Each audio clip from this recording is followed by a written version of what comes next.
ഹജ്ജിനായി 20 ലക്ഷത്തിലേറെ വിശ്വാസികൾ മിനായിലേക്ക് പുറപ്പെട്ടു. നാളെ രാത്രിക്ക് മുന്നോടിയായി മുഴുവൻ ഹാജിമാരും മിനായിൽ തങ്ങും. 1.25 ലക്ഷത്തിലേറെ ഇന്ത്യൻ ഹാജിമാരാണ് ഇത്തവണ പങ്കെടുക്കുന്നത്. തയ്യാറെടുപ്പുകളെല്ലാം പൂർത്തിയാക്കിയതായി ഇന്ത്യൻ ഹജ്ജ് മിഷൻ പ്രഖ്യാപിച്ചു. 1,75,000-ലേറെ ഇന്ത്യൻ ഹാജിമാർ മീനായിലെത്തും. കനത്ത സുരക്ഷയിലാണ് ഈ താഴ്വര. ഹജ്ജ് ഏജൻസികൾ ഏർപ്പെടുത്തുന്ന ബസ്സുകളിലാകും ഹാജിമാർ മീനായിലെത്തുക. On 13th June, from the evening, the pilgrims will start moving to the holy sites of Mina. മഹറമില്ലാത്ത വിഭാഗത്തിലെ 5,000-ലേറെ വനിതകൾക്ക് പ്രത്യേകം സൗകര്യങ്ങളുണ്ടാകും.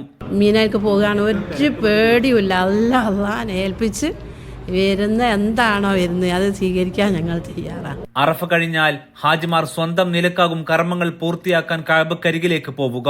ചൂടുൾപ്പെടെ നേരിടാനുള്ള നിർദ്ദേശം ഹാജിമാർക്ക് നൽകിയിട്ടുണ്ട്. മദീനയിൽ ഒരു ചൂട് കാറ്റൊക്കെ ഉണ്ടായിരുന്നു. പിന്നെ വെള്ളം നമ്മൾ നല്ലവണ്ണം കുടിക്കും. ധാരാളമായി വെള്ളം പാക്കറ്റ് എല്ലായിടത്തും ലഭിക്കുന്നുണ്ട്. 200 ഹാജിമാർക്ക് ഒരു വളണ്ടിയർ എന്ന വീതം കേരളത്തിൽ നിന്നും ഏതാണ്ട് 90ഓളം വളണ്ടിയർമാരും ഇത്തവണ എത്തിയിട്ടുണ്ട്. മക്കയിൽ നിന്നും സാബിത് സലീമിനൊപ്പം അഫ്താബുർ റഹ്മാൻ, മീഡിയ 1.